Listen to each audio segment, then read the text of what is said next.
Be me, 25, line cook in a high-pressure French kitchen in Chicago, living off cigarettes, Red Bull, and stolen bread heels. My hands are covered in burns and cuts. I smell like garlic, confit, and desperation. The head chef is a man named Elias. He is 6'3", French-Moroccan, and terrifying. He once threw a scallop at me because it was too sad, not undercooked, just sad. One Tuesday, middle of dinner service. We are in the weeds. Ticket machine is printing the sound of my nightmares. I'm on the sauté station, fighting for my life, running low on beurre blanc. Sprint to the walk-in fridge, burst through the heavy door. Someone is already in there. It's a girl, sitting on a crate of onions, eating a block of cheddar cheese like an apple. She freezes. I freeze. She's wearing a pastry chef jacket, flour on her nose, chaotic energy radiating off her. She swallows the cheese chunk whole. You didn't see this. Her voice is dead serious. I need butter? Move. I grab my prep and run back to the line. Survive service by the skin of my teeth. Elias screams at everyone for 2 hours. Afterwards, we're scrubbing the stations. Pastry girl walks by my station, slides a perfect chocolate macaron onto my cutting board. Payment for your silence.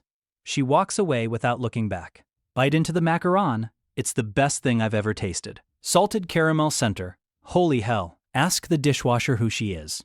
That's Lena, new pastry Sue. She's crazy. Good crazy or bad crazy? She stabbed a guy with a piping bag once. Note to self, do not annoy the pastry chef. A week later, I'm breaking down fish. Lena appears at my station. Your knife skills are mediocre. Excuse me? I'm a savory chef. We chop, you bake. Precision is universal, line cook. She takes my knife, breaks down a snapper in 30 seconds flat. Perfect fillets. No waste. She hands the knife back. Do better. Walks away. I am equal parts insulted and in love. That is the most anime rival introduction ever. Decide to retaliate. Make a family meal for the staff. Spicy Szechuan noodles. I know she takes her break at 4 p.m. Set a bowl aside specifically for her.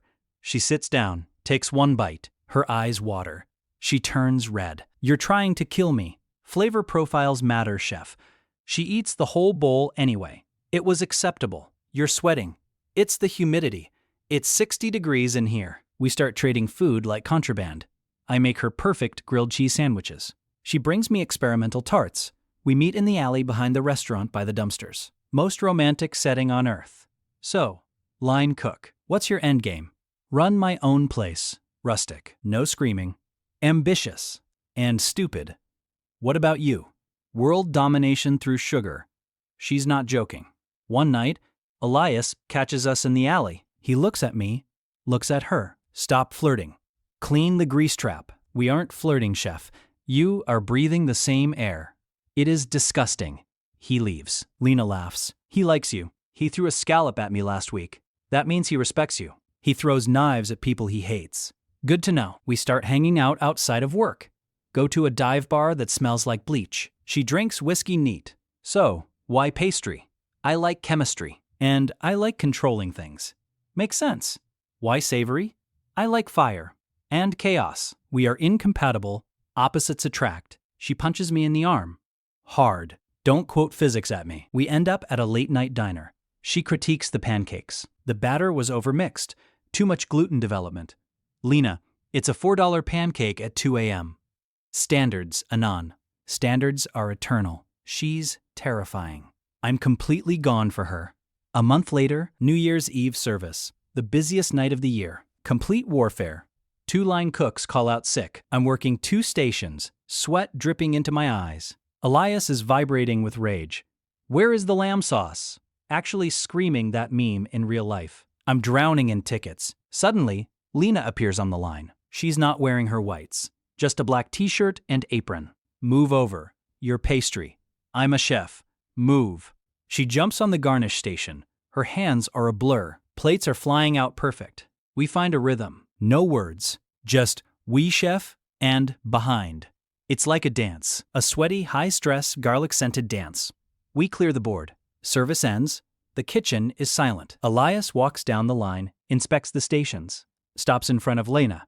You were slow on the risotto plating. The risotto was gummy, Elias. I did what I could. Wait, she just called the head chef by his first name. Everyone stops breathing. Elias smirks. Fair point. Go home. He walks into his office.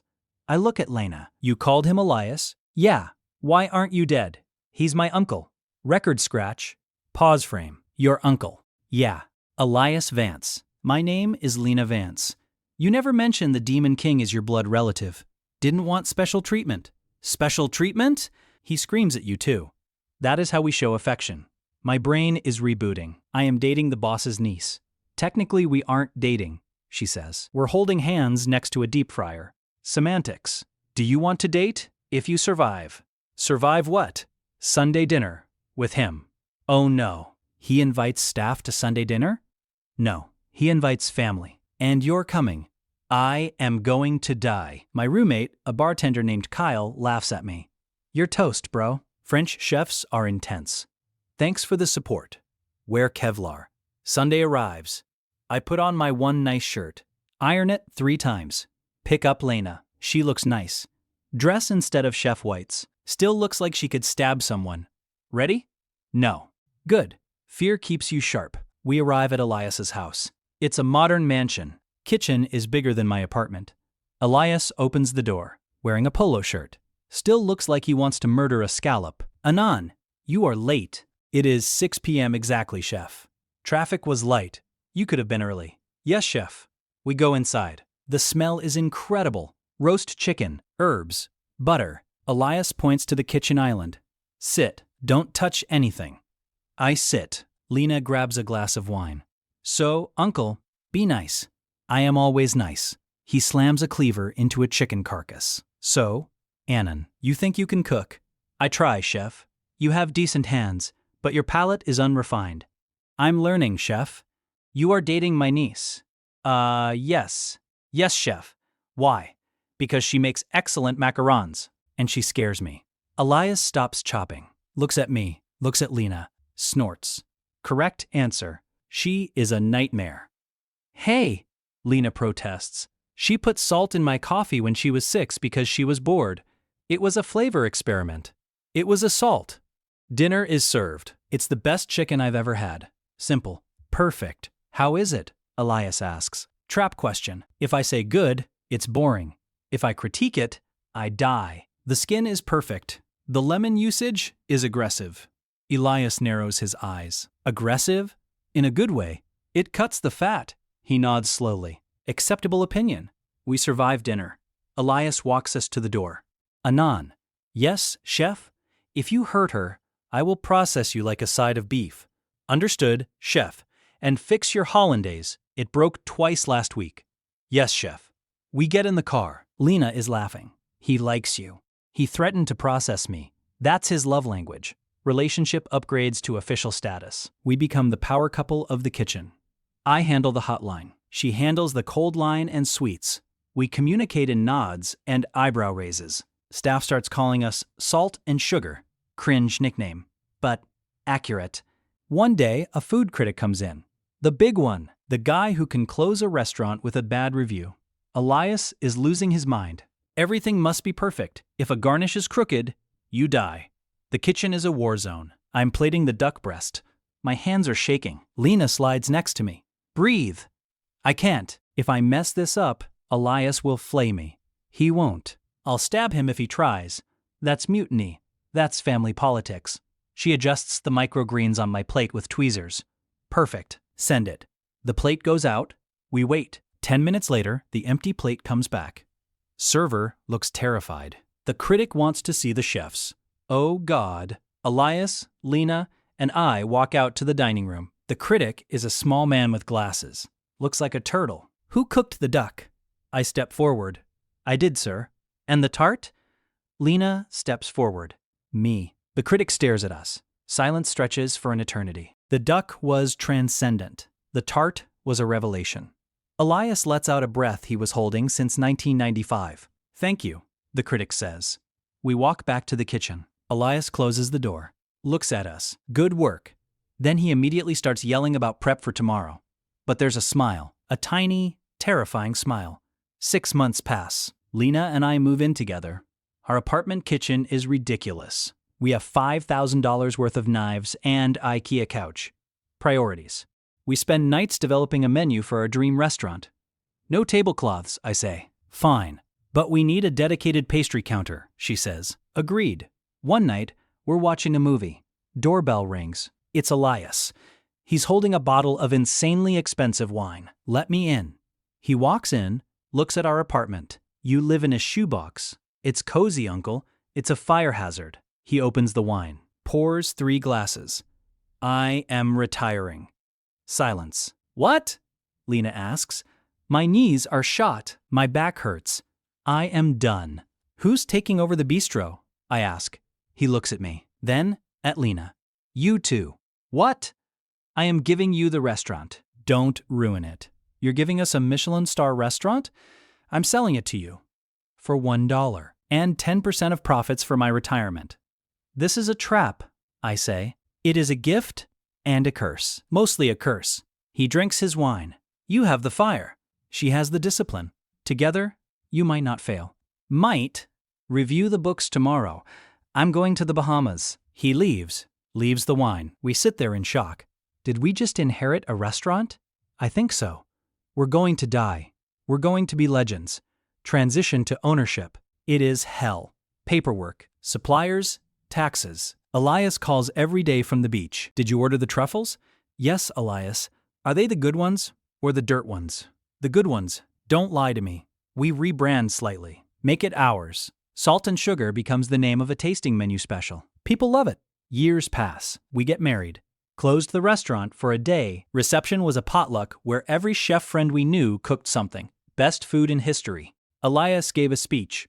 When Anon first came to my kitchen, he was a disaster. Crowd laughs. He burned onions. He broke sauces. But Elias pauses. He fed my niece, and she didn't stab him. That is a miracle. To the couple. Don't overcook the fish. Everyone cheers. Lena whispers to me, I still might stab you if you steal the blankets. Fair. 5 years later, we have a daughter, Sophie. She's 3. We bring her to the restaurant on Sundays. She sits on a stool in the prep area, playing with dough. Elias comes to visit. He walks in with a cane, looks at Sophie. His face softens. Granddaughter. Hi, Grandpa Elias. She hands him a lump of gray, overworked dough. I made you a cookie. He takes it like it's a holy relic. It is rustic. Eat it. He eats the raw dough. Delicious. He would have fired me for that, I whisper to Lena. Oh, absolutely. He's soft now. Elias looks over at us. Sharp glare returns. Anon, your stock is boiling too hard. It will be cloudy. Sorry, chef. Lena, why is the chocolate tempering so slow? Physics, uncle, he grunts. Turns back to Sophie. Now, let me teach you how to hold a knife. Dad, no, Lena yells. She is 3. No knives. A dull knife is dangerous. A sharp knife is safe. No knives. Chaos. Pure chaos. The kitchen is loud. The pans are sizzling. The ticket machine is printing. My wife is yelling at her uncle. My daughter is covered in flour. I look around. My hands are scarred. My back hurts. I'm tired, but I'm happy. This is my kitchen. This is my family. Order in, I yell. 2 covers. Beef Wellington, lemon tart. Oui, chef, Lena yells back. We get to work. The dance continues. Elias watches from the corner, eating raw dough. He nods once. Approval. Finally. Beamy, 35, head chef. Father. Husband. Still smell like garlic. Wouldn't change a damn thing. Life is good, even if the risotto is still a pain in the ass. That feeling when you find love in a walk-in freezer. That feeling when the scary boss becomes the scary grandpa. That feeling when the rivalry becomes a partnership. My face when she still steals my prep space. My face when I let her. Finn.